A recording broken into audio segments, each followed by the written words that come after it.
Madam Seediri Appalaraju final గా arrest అయ్యారు. కర్మ అనేది మనల్ని ఎలా వెంటాడిద్ది అనేది గుర్తుపెట్టుకోవాలి.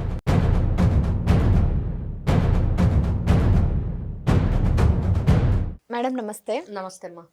మేడం సీదిరి అప్పలరాజు ఫైనల్ గా అరెస్ట్ అయ్యారు.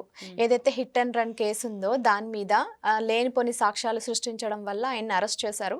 ఈ అరెస్ట్ వరకు ఓకే అయితే ఇంకొకటి ఏంటంటే అక్కడ ఉన్నటువంటి కార్యకర్తలు సీఎం డౌన్ డౌన్ అనే నినాదాలు చేస్తూ ఉన్నారు. ఇక్కడ సీఎం గారికి ఈ ఇష్యూకి సంబంధం ఏంటి మేడం?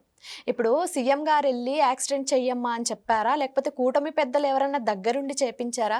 సంబంధం లేని విషయాలకి కూటమి ప్రభుత్వాన్ని అనడం, లేకపోతే సీఎం గారిని అనడం, ఇది ఎంతవరకు న్యాయం అంటారు అసలు? వైఎస్ఆర్సీపీ పార్టీ కార్యకర్తలు సీఎం డౌన్ డౌన్ అన్నారంటే అది జగన్మోహన్ రెడ్డికే వర్తించింది.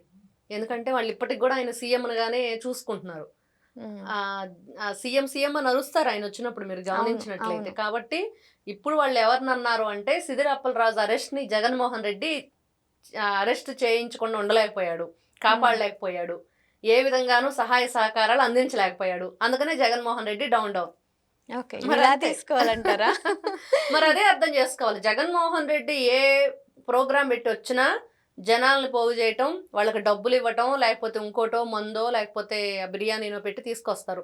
వాళ్ళంతా ఏమని అరుస్తారు? సీఎం సీఎం అని అరుస్తారు. మరి అప్పుడు జగన్మోహన్ రెడ్డి వస్తే ఇప్పుడు ఉంది కూటమి ప్రభుత్వం, నారా చంద్రబాబు నాయుడు గారు సీఎం.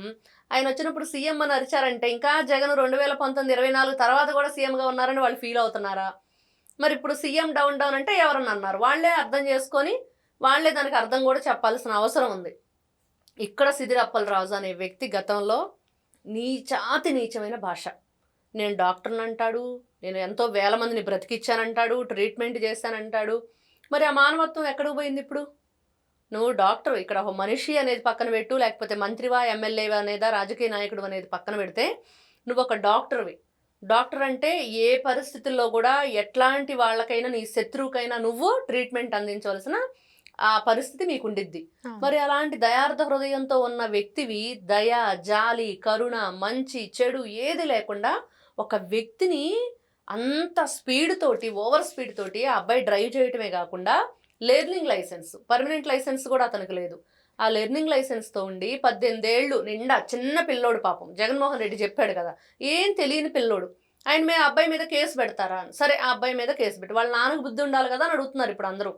సీదిరి అప్పలరాజు బుద్ధి ఏమైంది? నువ్వు డాక్టర్ చదివావు, నువ్వేమి నాలెడ్జ్ లేని వ్యక్తివి కాదు, అమాయకుడివి కాదు, లేకపోతే ఏదోలే అప్పుడు ఏదో తప్పు చేసేస్తానని చెప్పి తర్వాత ఏమైనా సరిదిద్దుకున్నారంటే అది లేదు. వాళ్ళకి ₹1,00,000 ఇచ్చేస్తాము, చనిపోయిన దానయ్య భార్య మీ ఇంట్లో పనికి ఉండాలి. ఎంత దుర్మార్గం! ఆ మాట వింటంటేనే రక్తం మరుగుతుంది. ఏం చేయాలి ఇట్లాంటి పనికిమాలినాళ్ళని? వీళ్ళు మళ్ళీ రాజకీయ నాయకులంట, మళ్ళీ ఓట్లేసి గెలిపించాలంట, అమాయకులంట, బుద్ధిమంతులంట, సౌమ్యులంట ఈ జగన్మోహన్ రెడ్డి చెప్తాడు. ఇవన్నీ విని మనందరం ఊంగొట్టి అవును మంచివాళ్లేనని చెప్పి ఓట్లు వేయాలి వీళ్ళకి.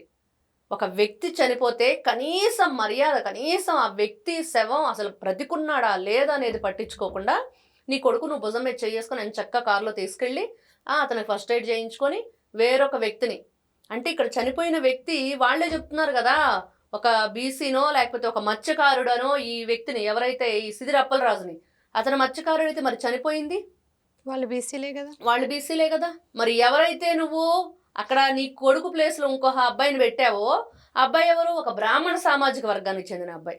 మరి వాళ్ళని ఎలా పెట్టావు? అస్సలు ఒక్క పని కాకపోతే ఒక తప్పు మీద తప్పు చేసుకుంటా వెళ్ళారు. ఈ రోజున ఆ మాట్లాడే వాళ్ళకైనా బుద్ధి ఉండాలి కదా. పక్కన వచ్చేసి వాళ్ళ ఏదైతే అరెస్ట్ని అడ్డుకోవడానికి ప్రయత్నం చేస్తూ అంత దారుణంగా అక్కడ బిహేవ్ చేస్తూ ఉంటే వాళ్ళకి మినిమం కామన్ సెన్స్ అంటారు చూడండి, అది ఉందా లేదా? అరెస్ట్ చేయడానికి వచ్చినప్పుడు ఎవరైతే సిదిరి వాళ్ళ వైఫ్ ఉన్నారో పట్టుకుని ఏడ్ చేస్తున్నారు మేడం. మరి అది లోకేష్ గారిని తిట్టినప్పుడు, నారా చంద్రబాబు నాయుడు గారిని తిట్టినప్పుడు ఎక్కడికి పోదు కర్మ అంటే వాళ్ళని తిడితే ఇక్కడ అరెస్ట్ చేస్తున్నారండి కదా, తప్పు జరిగింది. ఒక కర్మ అనేది మనల్ని ఎలా వెంటాడిద్ది అనేది గుర్తుపెట్టుకోవాలి. ఆ రోజున అసెంబ్లీ సాక్షిగా నారా చంద్రబాబు నాయుడు గారు అంత రాజకీయ అనుభవం ఉండి ఆయన కుటుంబం కోసం ఎప్పుడూ చేయలేదు, రాష్ట్రం కోసం పోరాడారు, ప్రజల కోసం పోరాడారు, ప్రజల పక్షాన్ని నిలబడ్డారు. అంత గొప్ప వ్యక్తిని పట్టుకొని ఇదొక మానసిక వ్యాధి అధ్యక్ష, ఎమర్జెన్సీ ట్రీట్మెంట్ అర్జెంట్ అధ్యక్ష అని చెప్పేసి ఒక సీదిరి అప్పలరాజు అనే వ్యక్తి ఆ రోజున మాట్లాడుతుంటే ప్రతి ఒక్కరికి కూడా కడుపు మండిపోయిన పరిస్థితి. ఎలా చూస్తూ ఊరుకుంటాము? రాష్ట్రానికి పెద్ద దిక్కు, గొప్ప చరిత్ర కలిగిన వ్యక్తి, చరిత్ర తిరగరాయగలిగిన వ్యక్తి, చరిత్ర సృష్టించగలిగిన వ్యక్తి నారా చంద్రబాబు నాయుడు గారు. ఆయన్ని పట్టుకొని 23 అంటూ ఎంత మాట అంటే అంత మాట. నారా లోకేష్ గారి గురించి ఒక్కసారి విజువల్స్ వేయమనండి. ఏం మాట్లాడాడు సిదిరి అప్పలరాజు? నిన్ను బట్టలు లేకుండా రివర్స్లో వేలాడగట్టి బూట్లు కాళ్ళతో తంతంటే ఎట్లా ఉండిద్దో లోకేష్ ఊహించుకో అని అన్నాడు. అనొచ్చా? ఎలా ఉండిద్ది? ఇప్పుడు నీకు చేసి చూపిస్తే తెలిసిద్ది ఎలా ఉండిద్ది అనేది. అంతే కదా. ఎప్పుడూ కూడా నిర్దాక్షిణంగా ఎదుటి వ్యక్తిని మాట్లాడకూడదు అనేది గుర్తుపెట్టుకోవాలి. కర్మ ఎవరిని వదిలిపెట్టదనేది గుర్తుపెట్టుకోవాలి. ఆ అమాయకుడు పాపం, ఒక గొర్రెలు కాసుకునే ఆయన, ఆ జీవనాధారం వాళ్ళకది. ఆ ఇంటికి పోషకుడు ఆ అబ్బాయి. బిడ్డకి జ్వరం వచ్చిందని బ్రెడ్ తీసుకురావడానికి అని చెప్పి బయటికి వెళ్ళిన వ్యక్తి తిరిగి రాని లోకాలకు పోతే ఆ ఇంటి పరిస్థితి ఏంటి? ఆ భార్య పరిస్థితి ఏంటి? ఆ బిడ్డల పరిస్థితి ఏంటి? ఆ తల్లి పరిస్థితి ఏంటి? ఎవరికైనా మానవత్వం అనేది ఉన్నవాడికి అలా వదిలేస్తారా? పగవాడికి కూడా ఇట్లాంటి బాధ రాకూడదు అని చెప్పేసి కోరుకుంటాం భగవంతుడిని. అలాంటిది నీ సామాజిక వర్గంలో, నీ ఇంటి దగ్గరలో 200 మీటర్ల దూరంలోని ఇంటికి జరిగింది. అది అంత దారుణంగా జరిగితే ఏం పట్టినట్లుగా ఎవరినో తీసుకొచ్చేసి ఆ బండి లేకుండా చేసేసి అసలు కేసుని ఎక్కడా కూడా ఇది లేకుండా చేద్దామని చెప్పి నామరూపాలు చూసావు. మరి ఈ రోజున ఇట్లాంటి వ్యక్తికి వచ్చిన వాళ్ళందరినీ కూడా వాళ్ళ మీద కూడా కేసు పెట్టాలి. పోలీసులు అరెస్ట్ని అడ్డుకుంటున్నారు. మరి ఒక వ్యక్తి ఇక్కడ A3గా ఉన్న వ్యక్తిని మరి అరెస్ట్ చేయొద్దని చెప్పి చెప్పడానికి వీళ్ళంతా ఎవరు? ఏమి అక్కడ న్యాయం ఏంటో వాళ్ళే చెప్పాలి. అంతే. ఈ రోజున వచ్చిన వ్యక్తులు, అరెస్ట్ అడ్డుకుంటున్న వ్యక్తులు ఎవరైతే ఉన్నారో వాళ్ళ భార్యతో సహా చెప్పాలి. చెప్తే అప్పుడు ఏది న్యాయం అనేది, వాళ్ళకి ₹1,00,000 ఇవ్వటం న్యాయమా? ఎవరైతే దానయ్య చనిపోయాడో వాళ్ళ భార్యని నీ ఇంట్లో పని మనిషిగా పెట్టుకోవటం న్యాయమా? ఆ తల్లి అడుగుతుంది కదా, ఎంత అమాయకంగా అడుగుతుంది. వాళ్ళ కొడుకు ఫోటో చూపించి, అందగాడమ్మ నా కొడుకు ఈ రోజున లేకుండా పోయాడు, నా కోళ్ళు వచ్చి వాళ్ళ ఇంట్లో పని చేయాలంట, వీళ్ళు ₹1,00,000 ఇస్తారంట, నేను పెట్లో దాచిపెట్టుకోవాలంట ₹1,00,000 అని. మరి దానికి సమాధానం చెప్పమండి. నా కొడుకుని నాకు తీసుకొచ్చి ఇవ్వమనండి అని అడుగుతుంది. వీళ్ళకి ఓట్లేసి మేము గెలిపించాము, వాళ్ళు చెప్పినవి మేము వింటామని చెప్పేసి వాళ్ళు అనుకుంటున్నారేమో అని చెప్పేసి ఆవిడ అడుగుతుంది. ఇంత అస్సలు ఏమంటారు, ఇది ఏదో అరణ్యాల్లో ఉండేవాళ్ళు కూడా ఇలా ఉండరేమో, జంతువులకు కూడా ప్రేమ ఉండిద్ది. అసలు ఈ మనిషి పుట్టి మానవత్వం అనేది లేకుండా, ఆ హ్యూమన్ కన్సర్న్ అనేది లేకుండా ఉన్నారంటే వీళ్ళని ఏ విధంగా మనం చూడాలి? ఇట్లాంటి వ్యక్తులకి జగన్ ఎందుకు సపోర్ట్ చేస్తున్నాడు? ఒక భూమన కరుణాకర్ రెడ్డి, ఒక తమ్మినేని సీతారామ, లేకపోతే ఈరోజు చూస్తున్న ఈ సిదిరి అప్పలరాజా, వీళ్ళు అశోక్ గజపతిరాజు గారి విషయంలో ఈ సిదిరి అప్పలరాజు, ఇంకొక కొబ్బరి చెప్పుల మంత్రి ఉన్నాడు, వీళ్ళంతా ఆయన 1000 ఎకరాల భూములు దారాదత్తం చేశారు స్వామివారికి, ఎన్నో దేవస్థానాలకు ఇచ్చారు. అట్లాంటి వ్యక్తిని కూడా ఆ గుడికి రానియకుండా ఆ సింహాచలం అప్పన్న దగ్గరికి ఎంత ఇబ్బంది పెట్టారు. ఎక్కడ పోతుంది? భగవంతుడు చూస్తూ ఉంటాడు. ఖచ్చితంగా ప్రతి ఒక్కరికి ఏదో ఒక రోజు వస్తుంటుంది. అది కర్మ రిటర్న్ అవుతుంది. అది గుర్తుపెట్టుకోవాలి. మా అధికారం ఉంది, లేకపోతే మేము ఈ రోజున అధికారంలో ఉన్నాము, ప్రజాప్రతినిధులు అని విర్రవీగితే భగవంతుడు ఖచ్చితంగా చూపిస్తాడు.